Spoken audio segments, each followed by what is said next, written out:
কিছু স্টুডেন্ট 12 ঘন্টা পড়াশোনা করে পরীক্ষায় যে মার্ক পাচ্ছে, কিছু স্টুডেন্ট আবার 5 ঘন্টা পরেও তার থেকে বেশি মার্ক পাচ্ছে। এইটার পিছনে আসলে সায়েন্টিফিক ব্যাখ্যাটা আসলে কি?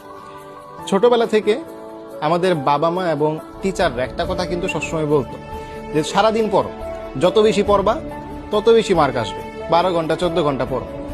এই বিষয়টা আসলে কতটুকু সত্য? যে ভাই আমি 6-7 ঘন্টা পড়তেছি কিন্তু পরীক্ষায় তো মার্ক বাড়তেছে না। তো এই যে বেশি পড়ার পরেও মার্ক আসতেছে না, আবার কিছু স্টুডেন্ট কম পড়েও মার্ক পেয়ে যাচ্ছে, এটা আসলে কিভাবে হয়? আমরা আসলে কি চিন্তা করি যে যত বেশি আমাদের স্টাডি টাইম হবে, 12 ঘন্টা 14 ঘন্টা, মার্ক হয়তো তত বেশি হবে।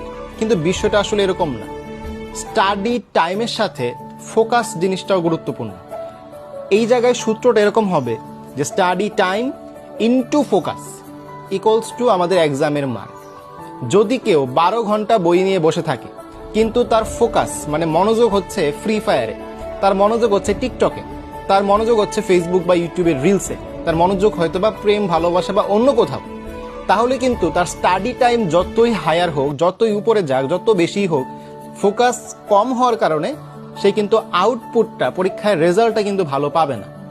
অপরদিকে আমরা যদি বলি আরেকজন স্টুডেন্ট যার কিনা ফোকাস হচ্ছে 100%, ফুল ফোকাস তার পড়াশোনার মধ্যে, তার স্টাডি টাইম কম, 5 ঘন্টা বা 6 ঘন্টা, কিন্তু ফোকাস 100%। তো স্টাডি টাইম কম হওয়া সত্ত্বেও ফোকাস যেহেতু ফুল, সে কিন্তু ভালো মার্ক পেয়ে যাবে।